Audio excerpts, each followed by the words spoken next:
name is Quentin Robinson. I founded Movements for Movements, and it is a nonprofit organization that's aimed at helping or assisting in rehabilitation for disassociation, mental, physical traumas. Just it's kind of like a therapeutic company for these types of conditions and these type of traumatic things that can happen within our life. And at any given moment, we can all sit back and think about a time where we had a trauma or we have a trauma that's still long lasting. So with that, I have a lot of experience in my life that movement has basically pushed me through and helped me make sense of a lot of things that were happening around me. I don't have the number one plan for everyone in here to be super successful because I'm still trying to figure that out myself. So, with Movements for Movements, going through my own trauma, 2 years ago I lost my mother. She was the rock in the family and within all of my friends and just anyone that she came in contact with. She was it. Little short lady, full of energy, full of threats, and love and compassion across the board, all right? So, my mom died of breast cancer. There's a moment on a couple of posts and things that I've done where we didn't know she was going through this pain. We didn't know that she was going through all of these treatments. I had a chance to dance with my mother about 3 months before it hit hard, and she was gone within a week. But for that moment, while we were dancing, no one would have been able to see or even get a glimpse or a thought process that she was going through what she was going through. Because movement in general, when we're dancing, that changes a lot it just changes everything, basically.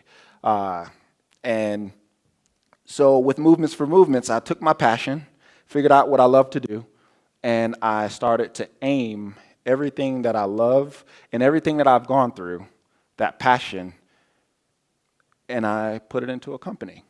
And now we're working with Can't Make a Dream.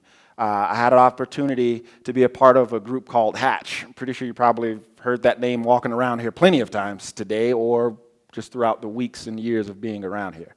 I had the opportunity to go to Africa and do movement workshops in Naka Valley Refugee Settlement, youth homes, just multiple locations bringing movement into the curriculum in schools and just, women's recovery centers that's just going through traumatic injuries with relationships. This is on Naka Valley Refugee Settlement. That day, I forgot for a moment that I was on a refugee settlement. We danced and sweated a lot, but we danced nonstop, smiles everywhere. It was very therapeutic for myself and for the individuals on that camp. And it wasn't the fact of treating them as if they were just broken and just needed all of this help, and they're strong. They were extremely strong, every single one of them. Extremely strong, talented, gifted, bright-eyed, and just ready to throw down in the heat of the day, which burnt me out big time. I found a group of people, and when I say found, I connected with a group of people. Love heals all wounds, MAI. The gentleman in the center with the big hat, he's the one that kind of put me onto this outfit that I'm wearing. It's called Yogs, by the way. I have to do a little advertisement for my buddy Colin. But that Movement Art Is, by John Buggs and a guy called Little Buck, they've done amazing work with social justice. Most people think of dance as just this thing that you do at parties or just like a quick entertainment. But we use movement to push. We use movement to make movements. We don't just get up and just dance just to do it all the time, which I still do. But this crew of people, I've known four of them for about 20 years now. We're still working together. We're still doing the work. We're still putting movement in the fine arts. We're putting movement into the school system. We're putting movements in group homes. Just everywhere across the board, we're using movement to make changes. That's a shot from Bitterroot Gymnastics Roots Acro Sports over in Missoula. We have a soft landings company where we do work with them, and they bring the youth in, the resettled personnel coming in from various locations. And that kid right there happens to be from Naka Valley Refugee Settlement, where I was 2 years prior. About 3 of them were on that camp. Small world. This is what I've started with. This isn't the end all, this isn't the solve all, but this is just the start. When I walk into schools, this is where we begin. You figure out what you're passionate about. And this goes with isms. When you're working with isms, racism, sexism, how do you want to go about that issue and how do you want to combat it? You just can't run out and say, racism sucks. Okay, we know, but what do you want to do about it? So that's why you want to make sure, is that thing that you're fighting for, that thing you're passionate about, is it something that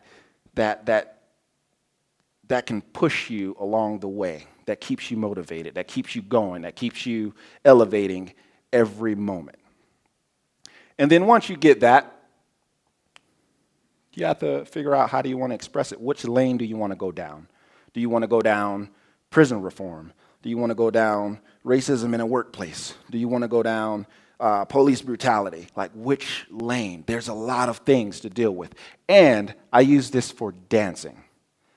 I want to be a dancer. I had a student scream that at me. I want to be a dancer. Show me how. Okay, what kind of dancer do you want to be? There's a lot of dancers out there, styles. Which one do you want to be? So figuring that thing out is the most important part of getting to that next level. Research, research, research. Research some more, research after. Because there's people out there doing similar work, there's people out there doing the work. A lot of the groundwork is already laid out for you. A lot, especially with Google and all of these other beautiful tools that's out there to use. So do the research, read books, just pay attention to everything that's happening around you. Ask questions. Tell close friends your ideas. Get that information out. So, with that, after you're done, practice. Practice, practice, practice. 22 years now of dancing, I'm still practicing every day. Every single day, I practice.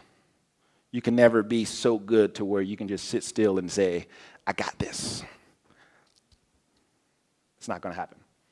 So, with that, once you practice, go for it. And if you know you're doing it with everything you have, if you're going to fail with flying colors. Every time. My students know that. I tell them that every single time. If you do the wrong movement, I want you to mean it. If we're doing a show and you're leaping off the stage gracefully, but we're over here staring at you, land into a split and get up and dust it off and jump back up and keep going. I would rather you do that, but do it meaningfully, right? All right, so you're going to be alone in some portions of it. You're going to feel like you're on an island, things slow down, things aren't going the way you want. Keep pushing. Keep pushing. You're going to come to a standstill sometimes. I do it all the time. But keep pushing. And with that, because, you can't go anywhere as a dancer and not, show something, I'm going to go ahead and change up my shoes real quick. I brought my dancing shoes with me. set that right there. Any questions? Any concerns? I'm going to take this off. The mic.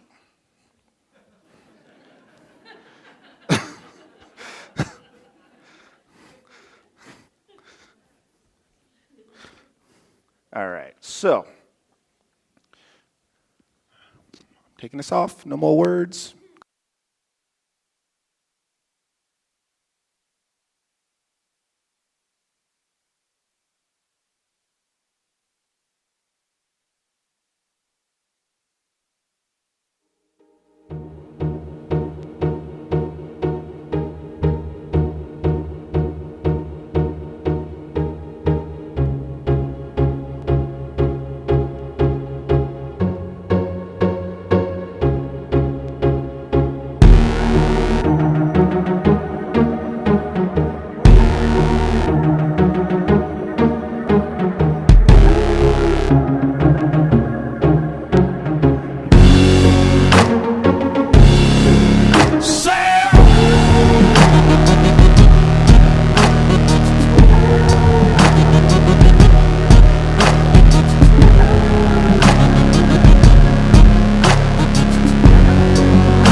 Baby